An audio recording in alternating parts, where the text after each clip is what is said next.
Viewers, you're with the hard facts from the CNN News 18 and Federal Bank Primetime Studios. Viewers, it is fast becoming an epidemic. Unverified, mostly political news breaks from dodgy sources. It is almost immediately mainstreamed by political parties and used to target their opponents. A quarrelsome controversy almost always ensues, and accountability is demanded, usually in the form of clarifications or then calls for resignation from topmost echelons of a political party or government, as the case may be. If the story has a high public interest quotient, it triggers protests. Within a few days, the twist takes place. The story begins to have a tangible impact on public behavior and attitude, only for the story to be fact-checked and debunked. The clarification only has the effect of confusing the public, and sadly it also shakes the people's faith in the victim rather than the perpetrator of the fakery. Over the last few weeks, and especially in the build-up to the Lok Sabha election and its immediate aftermath, three such clear instances of fake narratives being propagated to influence public behavior have been outed. Unfortunately, the damage they caused to the party targeted by the disinformation was consequential. Let me walk you through these instances, viewers, and you will realize how some of you have been misled. The first claim was made by the opposition that the BJP was seeking 400 par to scrap reservations. Viewers, what was the modus operandi that was used? A video of Amit Shah was circulated where he was purportedly claiming that when the BJP would come to power for the third time, it would scrap reservations. This was a complete fabrication, viewers. The video was a deep fake. A case was registered against the Maharashtra Youth Congress handle. Damage was, of course, done, and you know how it played out, viewers, on the mind of the voter in the election. A large number of BJP's ardent Dalit and non-Yadav vote bank deserted them. They lost seats. They lost a majority. Let's have a look at another claim, viewers. The mobile OTP generated, it was claimed, to hack an EVM in North Mumbai constituency to swing the election in favor of the Shinde Sena candidate. All of this, viewers, was based on an article in Midday which was aggressively tweeted by India bloc parties. This all happened, viewers, just last week. But what was the fact? Midday puts out a corrigendum owning up to, in its own words, inadvertent misinformation. It said it made a mistake. That yes, a mobile phone was taken into the counting center, but the other part of the story, which suggested that the person who took the mobile inside, a relative of the winning candidate from the Shinde Sena, operationalized his mobile, generated an OTP to hack the EVM, to win the election or rig the election. That didn't happen. Viewers, as you know, around the world this story echoed. In fact, viewers, the opposition used this story to even incorporate a remark made by Elon Musk, on the state of affairs in the US, to come out and say, look, everyone is against EVM, scrap them, let's go back to paper ballots. Viewers, the opposition also suggested that all other 240 seats that the BJP won were also because of fraud. Viewers, think about it. Again, misinformation was used, mainstream, normalized, fake news, call it what you want to. Another claim, viewers, large-scale irregularities buried by the NEET testing panel, the NTA. This is an allegation that is being made. Of course, there are certain places where, viewers, there have been shortcomings. But what was the modus operandi? A video claiming that, look, my particular exam was mismanaged and I was cheated of a particular score, was liberally tweeted, viewers, by the India bloc. What was the fact? It now turns out that the student lied and filed a plea in court based on forged documents. The High Court today has called it an unfortunate state of affairs and pulled up the student, saying that the NTA has every right to prosecute this student. Viewers, that student, we are being told on your screens, was going to be part of the campaign that was going to be launched by the Congress and other India bloc parties to attack the government. Viewers, given that in most of the cases the government or the ruling party has been at the receiving end, the BJP has hit out hard at their opponents. Of course, this isn't to say that the BJP has never indulged in being loose with the facts to score a point against their opponents. But nonetheless, here's the BJP's reaction to the latest bit of fakery concerning the way the NEET examinations were conducted, and that fakery was amplified. Listen. कई घंटे हो चुके हैं, परंतु प्रियंका वाड्रा जी, जिन्होंने आयुषी पटेल के नाम पर और आयुषी पटेल के वीडियो के साथ झूठ फैलाने का कृत्य किया पूरे नीट के विषय पर, और जब इस आयुषी पटेल का सच सामने निकलकर आ चुका है हाईकोर्ट के द्वारा कि ये व्यक्ति न केवल झूठ बोल रही थी बल्कि फर्जी कागजों को उसने कोर्ट में जमा किया था, तब प्रियंका वाड्रा जी अब मौन है। कई घंटे हो गए, ना उन्होंने वो ट्वीट डिलीट किया है, ना उन्होंने माफी मांगी। Viewers, as a journalist, if I tweet material that has not been verified, a large number of you are within your rights to haul me over the coals. Routinely, viewers, journalists are hauled over the coals. They're expected, even with their limited reach, expected, viewers.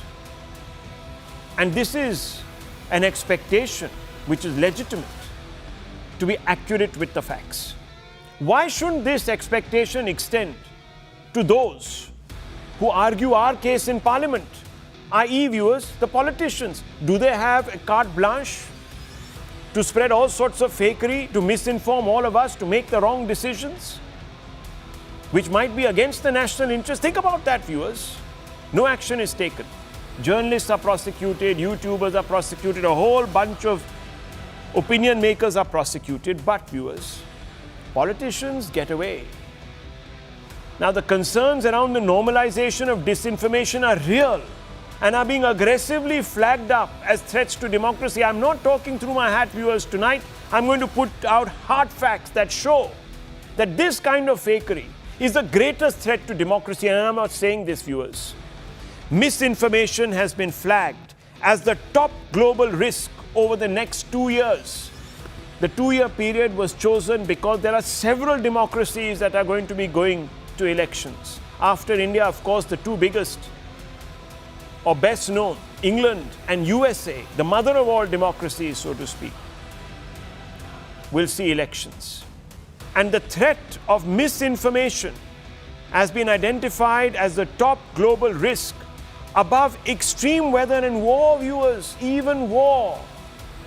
The source of this red flag is the World Economic Forum 2024 Global Risks Report. That's the source. India, highest at the risk of AI-fueled misinformation and disinformation globally with regard to upcoming elections.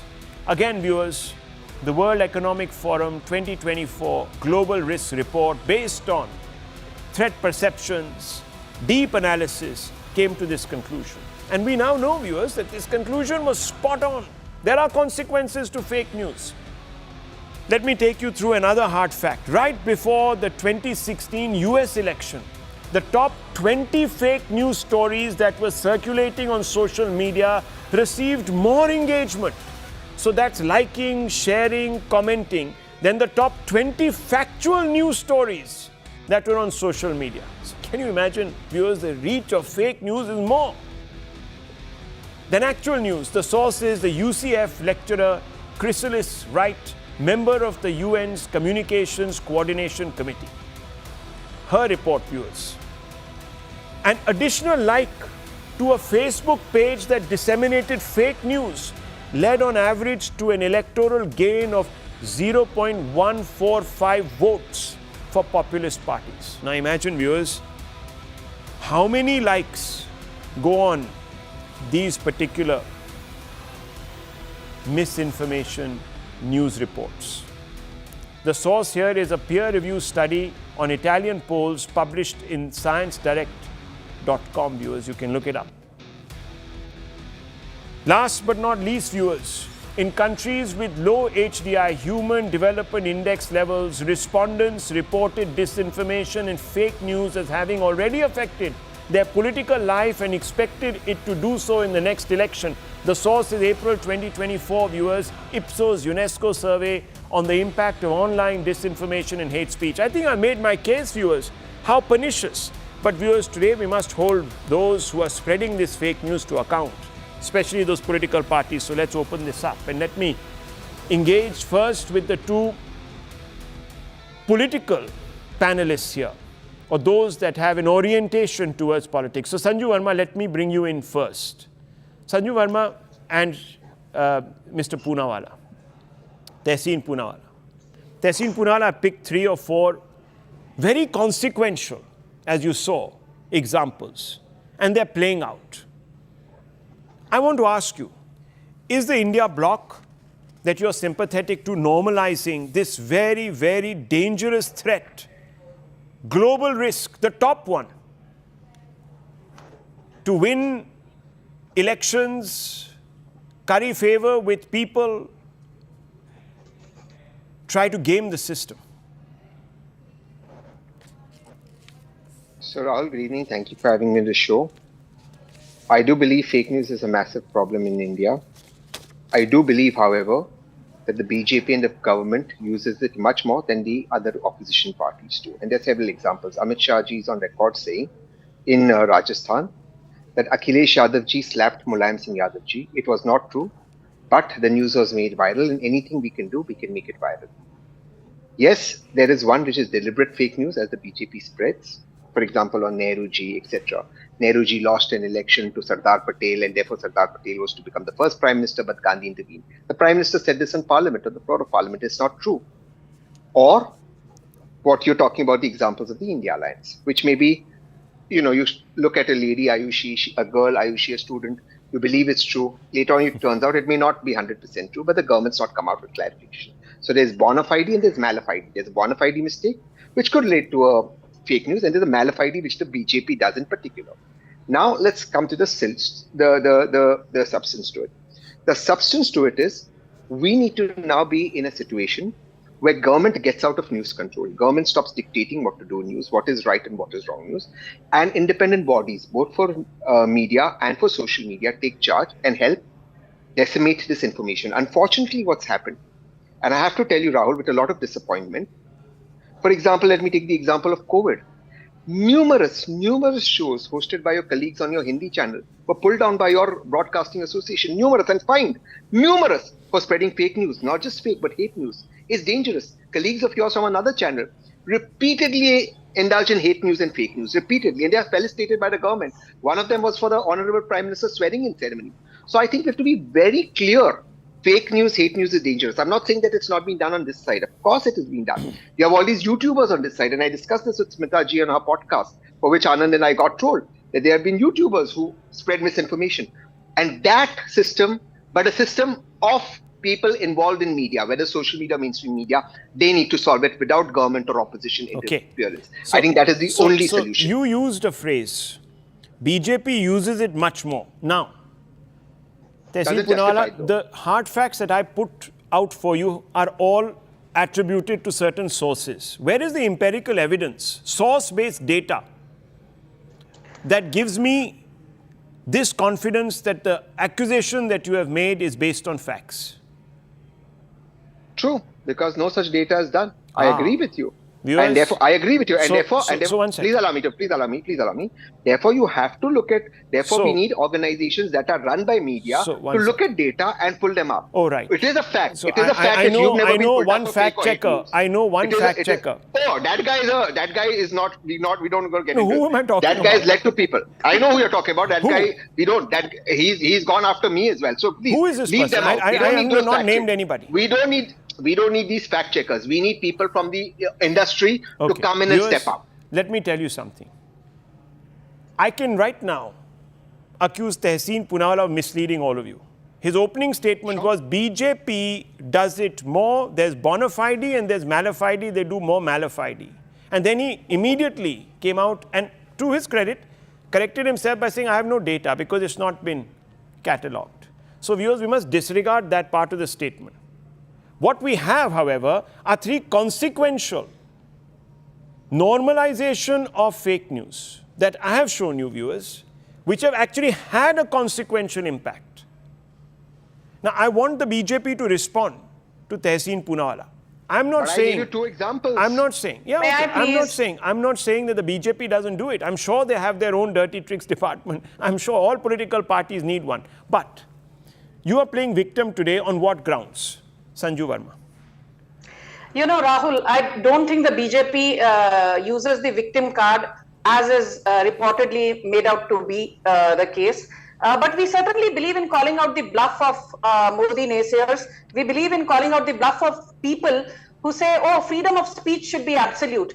And these so-called freedom of speech absolutists, you know, when they are in the dock, when they have their back nailed to the wall, then their lies and their house of cards comes crumbling. Why I'm saying this? I'll give you a small example. First, let me address the big elephant in the room, which obviously is the midday story, which came out over the weekend on a Sunday. You know, a large story with a huge headline saying that the Mumbai Northwest constituency, the Shinde Sena candidate Ravindra Vaikar won it by a thin margin of 48 votes because one of his relatives, his brother-in-law to be specific, generated an OTP via a mobile phone which he had possession of, and thereby he influenced the voting pattern, so on and so forth. Now fine, Midday came out with a piece of garbage that is yellow journalism at its very worst. It hit a new low. I don't even call Midday a magazine or a journal, it's a tabloid, a trashy tabloid. Be that as it may, look how Rahul Gandhi jumped into the entire fracas, into the entire controversy. He immediately jumped in and said EVMs are nothing but black boxes. And the Election Commission has not done its due in terms of ensuring transparency of the electoral process. And whether it is coincident or deliberate, Elon Musk was basically referring to how EVMs can be hacked in the United States. Anyone with a modicum of common sense knows that in the United States, EVMs are linked to an operating system, they are linked to the internet, and hence they can be hacked. Despite Rajiv Chandrasekhar, who knows more about IT than any of us on this panel here, he gave a categorical clarification saying that Indian EVMs run on batteries. They are not linked to any wired or wireless device or Bluetooth or mobile phone or any operating system. Hence, the chances of hacking or manipulating an Indian EVM is not next to impossible. It is impossible. Okay. But look at Midday. It came out with that small corrigendum and it called it a clarification. It did not even call it an apology. The government will take action because, you know, I don't want somebody to be sitting here and saying, oh, Modi government क्या कर रही है? आपकी सरकार है महाराष्ट्र में, आपकी सरकार केंद्र में है, हमको जो करना है हम करेंगे. Okay. But where I have a problem is, why is it that Rahul Gandhi always decides to side with the support, stand in solidarity with the other side, on the other side of the fence, which always propagates fake news and does it with mala fide intent? Does it willfully? Does it deliberately? Does it repeatedly? Does it consistently without an iota of regret?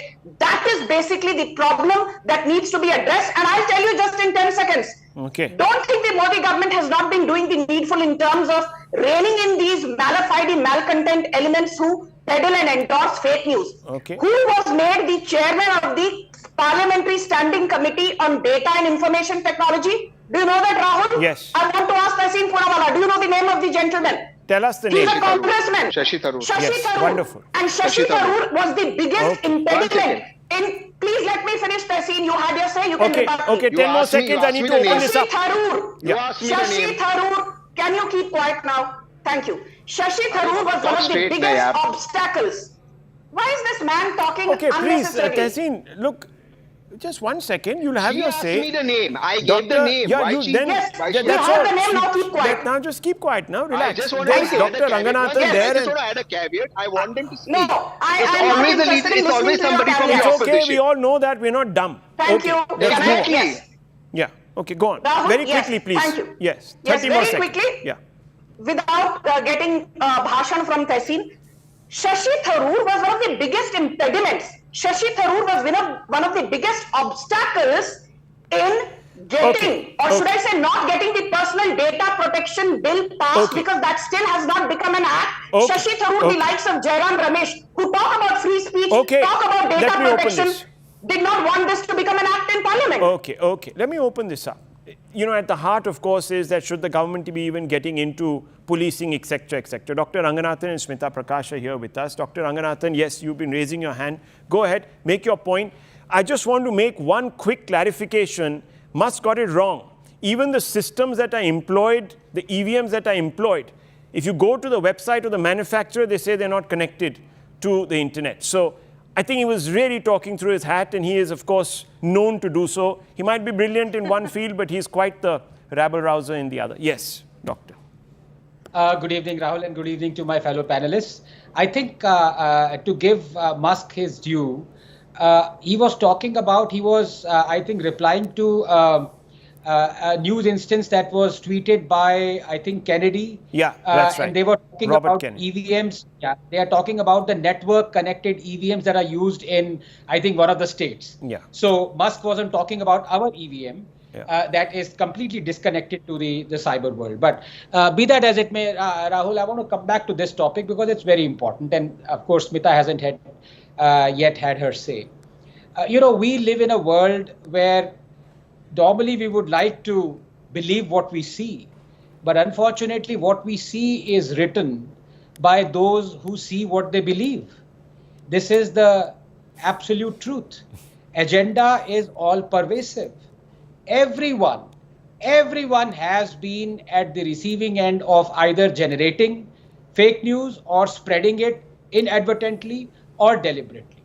Tehseen is quite right that this is so all pervasive that every politician, every political party has spread fake news. The only difference with Tehseen is that he has not commented that the biggest fake news spreader has been Rahul Gandhi himself, so much so that he's been castigated even by the Supreme Court. And Rahul Gandhi was asked to apologize for something, saying something that he claimed Supreme Court said about Chaukidar Chor hai. Supreme Court clearly didn't.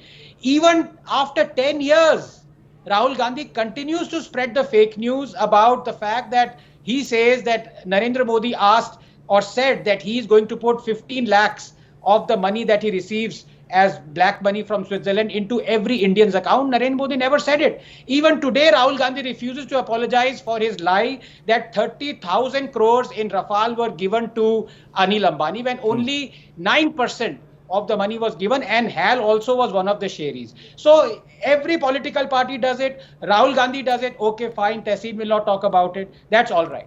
But just 5 seconds, Tehseen is again wrong about Sardar Patel and Jawaharlal Nehru, because it is in historical records that 12 out of 15 Pradesh Congress committees actually chose Sardar Patel despite Gandhi having made his choice of Nehru clear. And Rajendra Prasad said, yet again, Gandhi has chosen the glamorous Nehru over his trusted lieutenant. So these are historical facts. Now, Tehseen, I didn't interrupt you.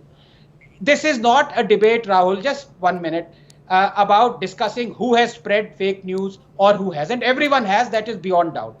Are we going to do something about it? Should we do something about it? That's the question. And there I'd like to say that in fake news, and I've been a recipient of that as late as just 2 weeks, where on Smita's podcast, where Tehseen was also there, my call for rehabilitating 7 lakh Kashmiri Hindus safely and securely was construed by the zombie army as a call for genocide. What can one do about it? Well, how preposterous and bizarre is this fake news and narrative being spread? So either we can sit back and say we are helpless, or some action has to be taken. Now, who is going to take that action?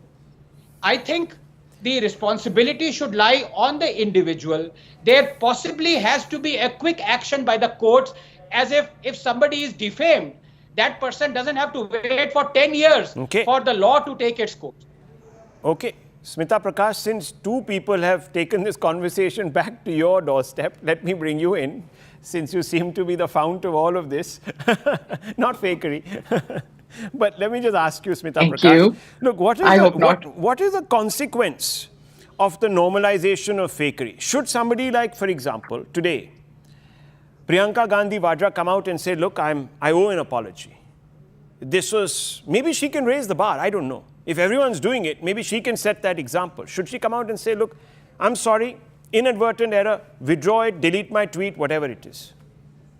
Look, I think the problem also arises is that when these politicians reach a particular stage in their careers, they have handlers around them. And the handlers will always tell these leaders, don't apologize, because once you apologize for a fake statement or something that you said which turned out to be fake, then every statement that you make hitherto will be deemed fake or will be viewed from that prism. So as a result of that, they just let it pass. Ki jaane do, log bhul jayenge. As a result of that, we, the consumers of this fakery, we are the ones who suffer the most. I think it is, especially social media, I think it has become a breeding ground of fake news, of disinformation, misinformation, and that gets amplified more and more on social media. Anand just mentioned it. Anand and Tehseen were both on that podcast, and on the podcast, Anand just talked about Kashmiri Pandits, and he said something like there should be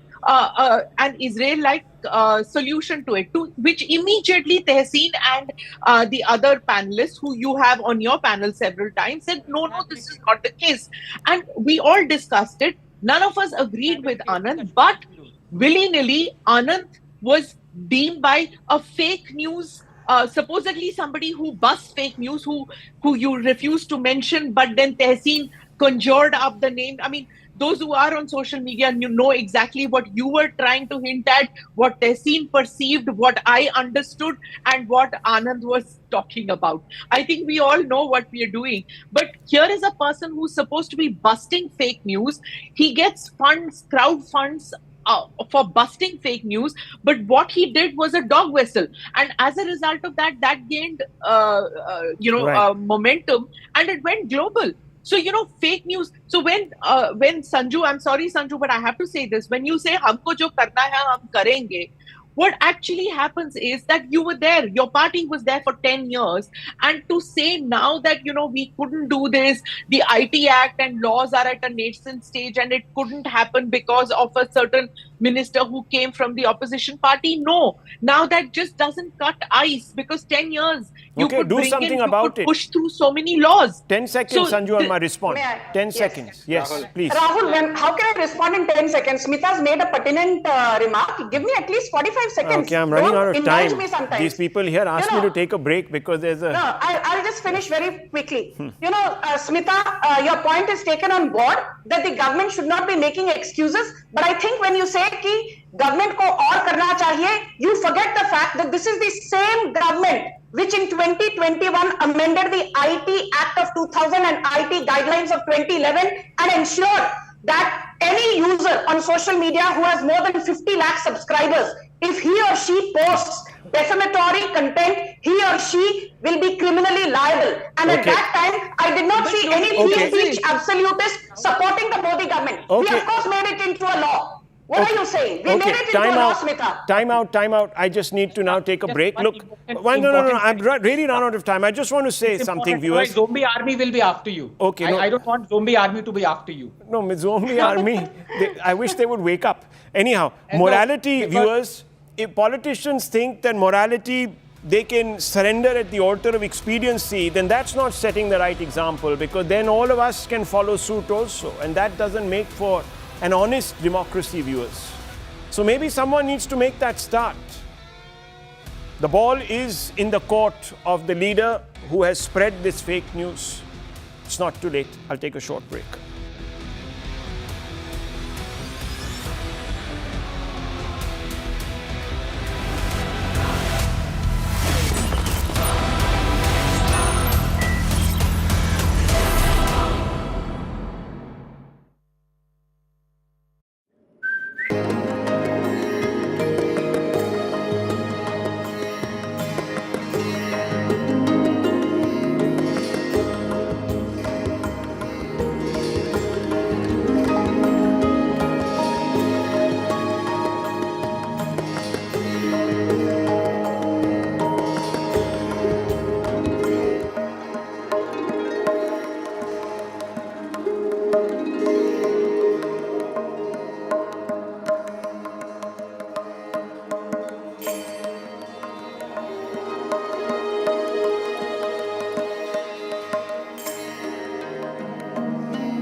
Viewers, you're watching the hard facts. Viewers, global computing owes a debt of gratitude to one great Bharatiya, a legendary mathematician called Aryabhatta. Had he not invented the concept of zero, we wouldn't have the binary system that enabled the third knowledge and cognitive revolution. If we as a human race have evolved much beyond our own expectations through computing, then we owe a debt of gratitude, a collective one, to Aryabhatta. But Aryabhatta wouldn't have made the discovery he did had he not been the product of the world's first and greatest university, Nalanda, viewers. The university was built in the heart of modern-day Bihar in the 5th century AD by the Gupta dynasty. At its height, Nalanda had more than 10,000 students, some say even more, and attracted more than 2,000 of the world's leading teachers. That's what the estimation. Its library housed the greatest intellectual works straddling medicine, science, math, philosophy, religion, culture, history, literature. Nalanda was the greatest intellectual powerhouse known to man. What's more, it predated Oxford and the world's oldest European university in Bologna in Italy by 500 years. But then a rapacious, bigoted outlook led to its razing. Bakhtiyar Khilji, a marauder and colonizer, set about destroying Nalanda, killing its scholars and teachers, burning its library down to the ground. in an act of desecration which was just as great as the burning of the great library in Alexandria, viewers. The idea was to eviscerate all learning integral to Bharat's dharmic and intellectual heritage. The vile act almost beggared Bharat's intellectual imagination and set back scholarship for centuries. It was a cruel and spiteful blow to impose a narrow intellectual tradition that exalted exclusivism. Only fate prevented the total loss of Hindu and Buddhist intellectual, cultural, and spiritual agency. The Muslim invaders weren't the only ones. The British weren't far behind. Their approach was more insidious. They characterized the enormous intellectual achievements of Bharatiya knowledge system, some of them founded, viewers, at Nalanda, as born out of a primitive intellectual endeavor. The trouble is that without the light of Nalanda to guide them, Bharatiyas accepted this spurious propaganda and exalted the Western intellectual tradition or model. But today, 8 centuries after, wave upon wave of the greatest lobotomies known to civilization, Bharat has taken an important symbolic stride to shake off the colonial yoke. Nalanda has risen. The glittering new university campus, as you can see on your screens, is throwing open its doors once again, viewers. Let me walk you through some of the great characteristics of Nalanda. It is built at a cost of 1,700 crores. Its schools include Buddhist studies, environment management. Campus has 2 academic blocks with 40 classrooms. Accommodates seating for 1,900 students. Boasts 2 auditoriums and international center. Amphitheater with seating capacity for 2,000 people, faculty clubs and sport complexes for the students. It also has visiting faculty, viewers, from Southeast Asia.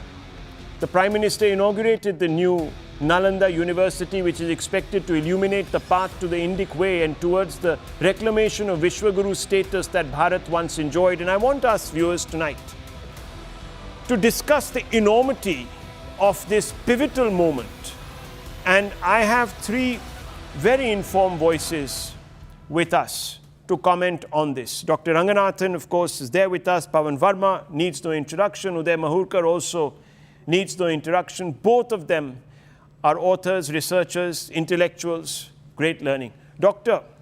Ranganathan, let me bring you in first, if you can hear me. Where do you locate the conversation, the debate around Nalanda? Good evening, Rahul. It's a very special day, and I'm proud that the Prime Minister inaugurated the new Nalanda University. It is you can call it a Renaissance moment. But then I asked myself, why am I still a little bit sad? And that answer is what I want to give in the next couple of minutes. And that answer would be very clear from my very simple question. What is the name of the nearest railway station to Auschwitz? Auschwitz that holds a mirror to humanity to tell us about how barbaric humans can be and how those crimes should never be repeated. Is the railway station closest to Auschwitz where people get off and then visit Auschwitz? Is it called Adolf Hitler railway station? Is that the case? No, it's called Auschwitz. Why is it that the nearest railway station where people get off and then go towards Nalanda, this pride of India, why is it that that railway station is still named on Bakhtiyar? The same Bakhtiyar that burned down Nalanda, that took years to burn because millions of books had to be burned. And this is where I realized that nations, Rahul, weaken not because of their past, but rather by how they are taught it. For 70 years, we've been taught to forget historical injustices. From Somnath to Kashi Vishwanath, Mathura to Martand, Babarpur to Bakhtiyarpur, Allahabad to Aurangabad. These injustices have deliberately been made visible as though to lionize the debasement, celebrate the humiliation. The irony is that the same people who have taught us this, drilled this self-loathing in us, these same people want others to fight historical injustice around the world. They condemn barbarians of the West hither to worship like the Confederacy generals, Rhodes, Churchill, Pizarro, Murray, Colston, Leopold. They celebrate their roads and buildings being renamed, their statues being brought down. But here in India, this same set of Chauthi fail Muppets eulogize barbarians like Tipu, Aurangzeb, Babar, Khilji, Bakhtiyar. How does it feel to visit this magnificent new monument to India, to Bharat, Nalanda, and get off at the railway station named after the person who burned the original? There is no other way to explain it. It is a heady mix of hatred for Hinduism and love for jihadism, hatred for India and love for its breakup.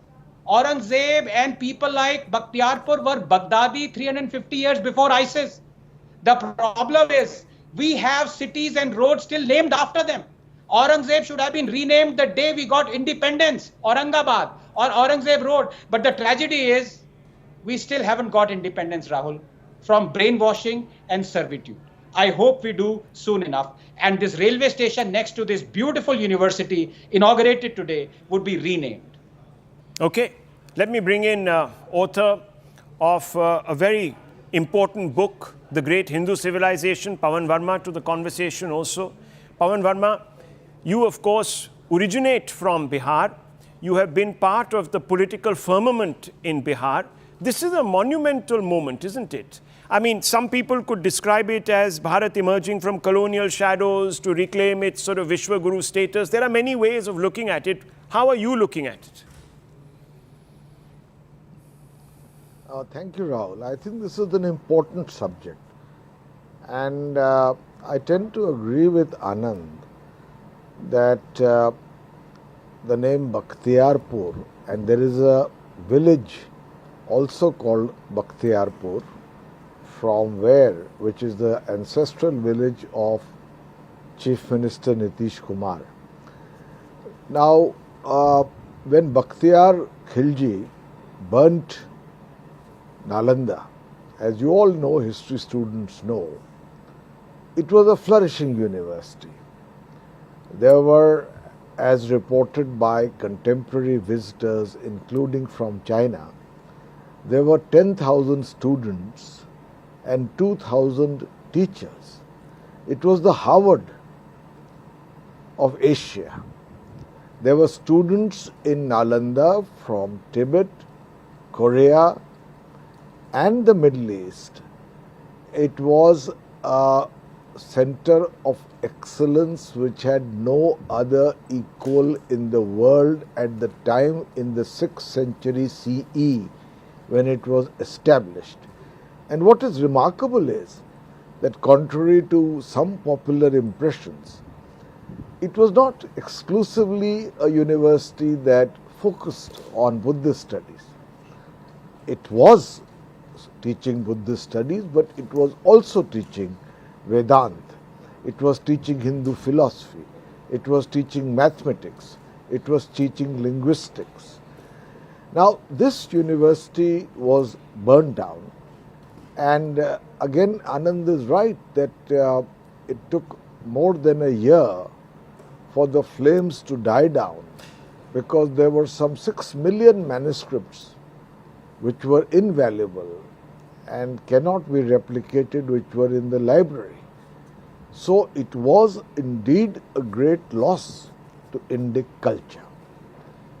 Now, having said that, I want to say that the Nalanda University was established by an Act of Parliament in 2010.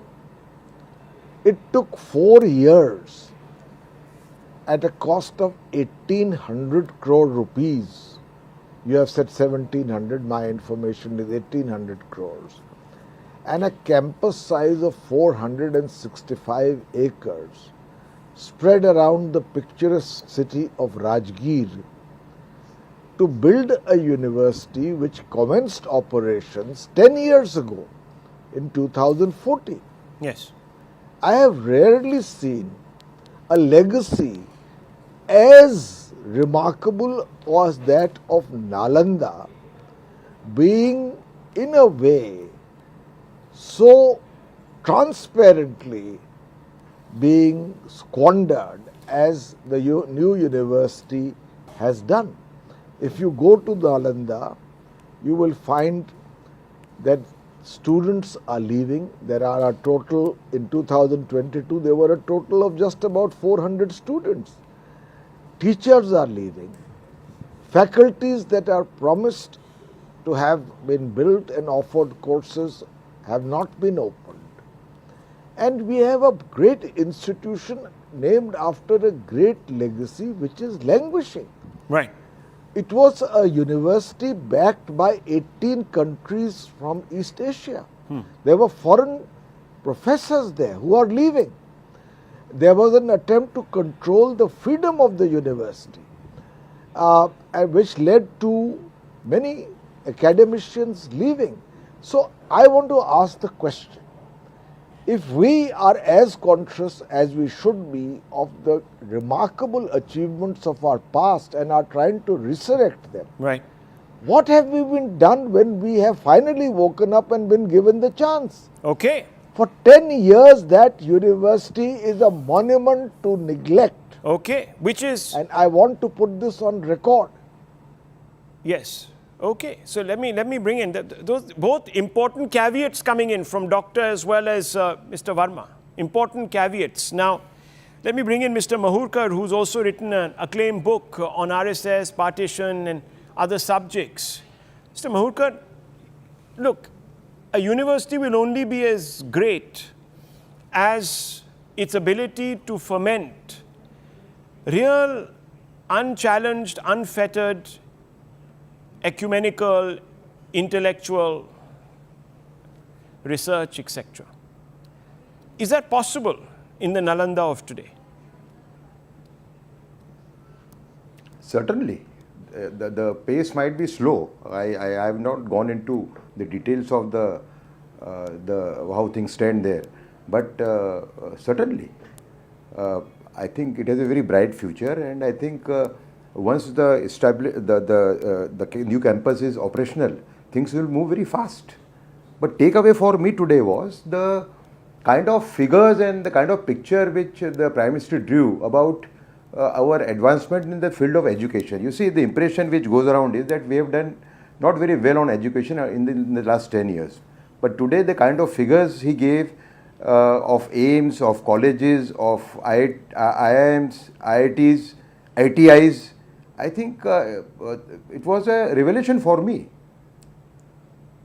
So, I think the Prime Minister's speech today has to be appreciated. The way he has linked the past with the present and with the future, for that matter. So, while Nalanda, how things stand at Nalanda, I do not know, but I am fully with Anand that the name of the station should have been changed by now. I think this is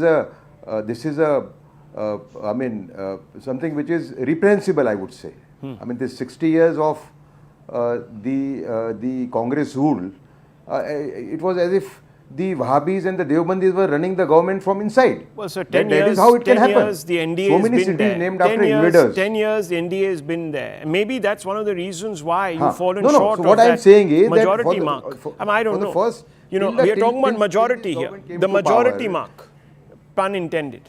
But anyhow, I don't want to go down that route constantly. I'm looking really at the potential. There are no second chances, viewers. We've gifted ourselves It has one. got great potential. You see the Yes. Rahul, the way the ambassadors were present today. Okay. I went before joining this talk. I went This into what has symbolism happened is over the not last the 10, answer to 15 running years. a successful I think it's very university. encouraging. Maybe things are not so bright as of now, but I think with the inauguration of the campus, things will move very fast. I have no doubt about it. Two reactions and coming with to so many what you're countries saying. involved. Okay. 17 countries. Okay, so you're saying that together we will build. Fair enough. I look at it very positively. Okay, okay. Dr. Ranganathan. No doubt, as I said, Rahul, that this is a proud moment, but just add my 2 bit, and I'm disclosure, I might be saying this because I also dabble in science. But Pavanji very rightly said that the Nalanda, the original Nalanda, made unbelievable contributions to the fields of mathematics, to Ayurveda, to science. So I'm a little bit perplexed, especially going forward, considering the huge strides that India is making and going to make in the field of education.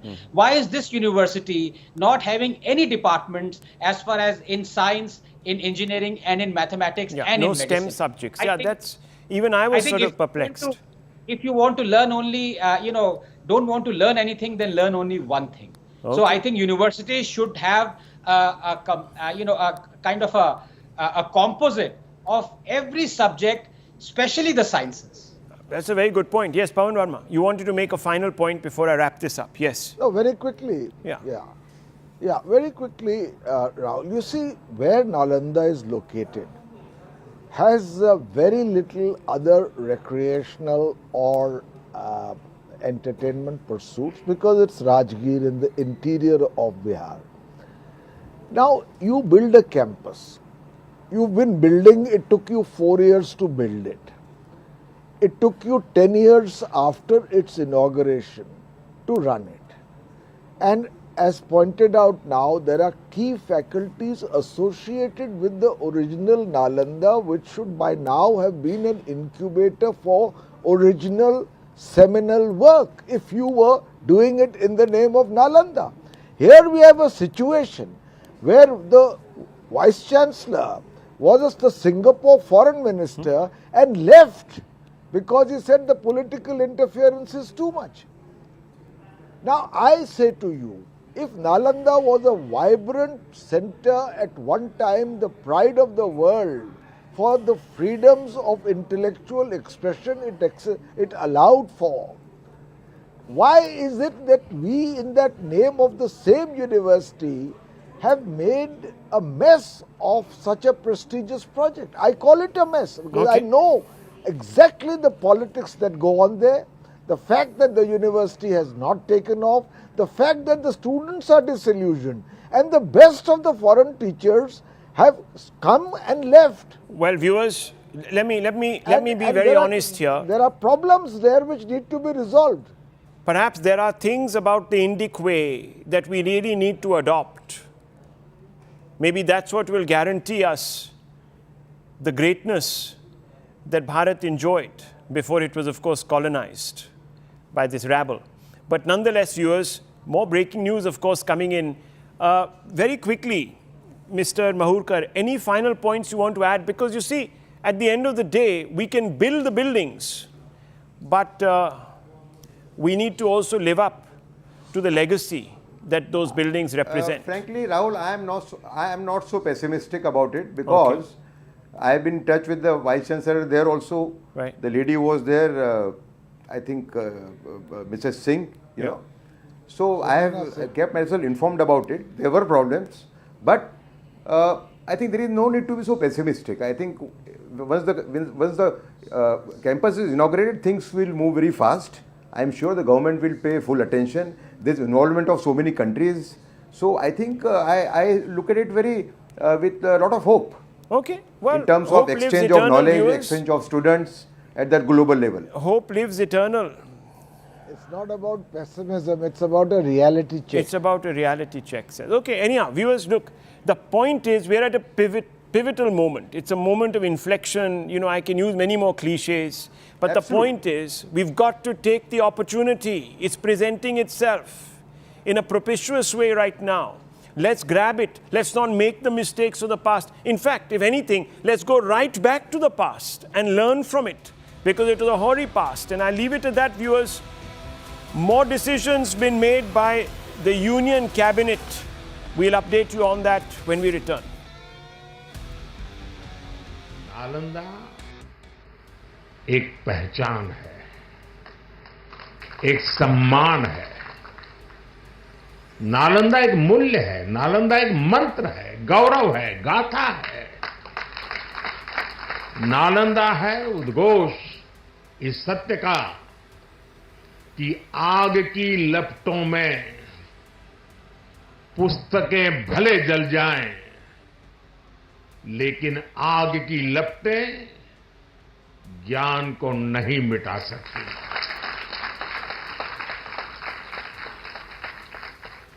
Nalanda के ध्वंस ने भारत को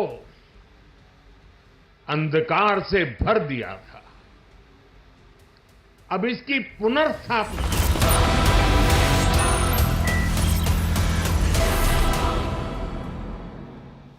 Co-powered by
This is CNN News 18 and Federal Bank Primetime Studio.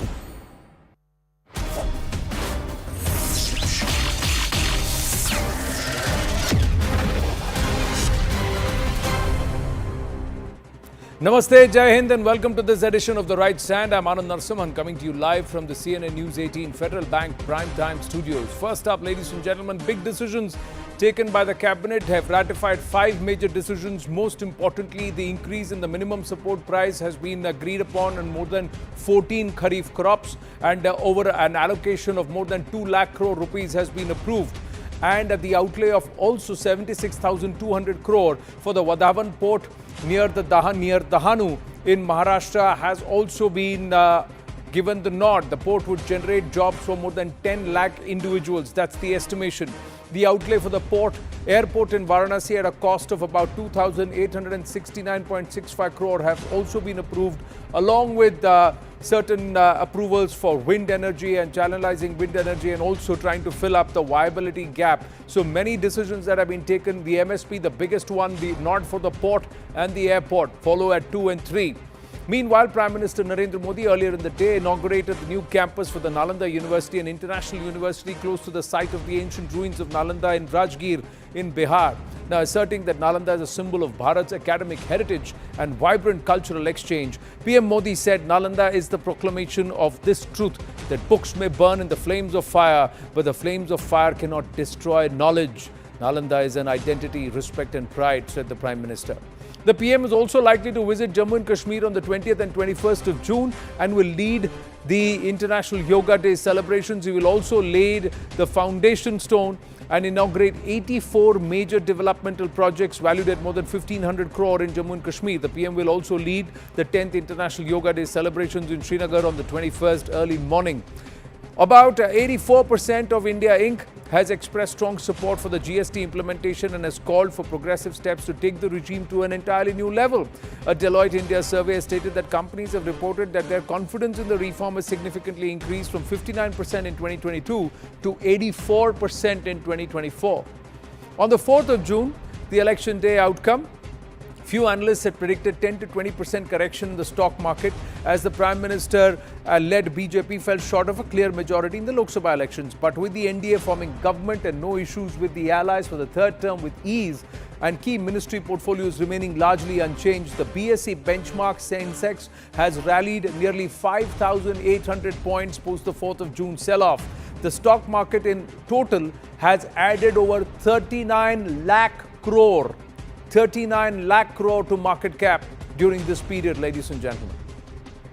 Now let's move on to the big story that we are bringing to you here, and it's a CNN News 18 exclusive that we'll start with, and this is focusing around Jammu and Kashmir. Ahead of the Prime Minister's visit, there is a tight security grid that's been put in place, and the Home Minister who was there on ground, the big message to the entire security apparatus there is go all out against terror. Cut no corners, leave no gaps, but go ahead, because we need to unearth this plan where they are now trying to bring Jammu into the ambit of terror altogether, ladies and gentlemen. So the idea to counter this entire terror strategy and neutralize, earlier in the day, 2 terrorists neutralized in North Kashmir's Sopore area, 1 police personnel also injured in an encounter in Baramulla's Sopore area, and also an overground worker from Rajouri who's been detained for providing logistical support to terrorists to carry out the strike in Riyasi. Now we are turning our attention to that big news break on the right stand. It's a continuation of our exclusive inputs that we've brought to you right after the Riyasi terror strike, and on June 4th, the day when the new government was sworn in. We showed you how terror groups are actually changing the theatre of action, or shifting the theatre of action from the entire Kashmir Valley, South Kashmir, North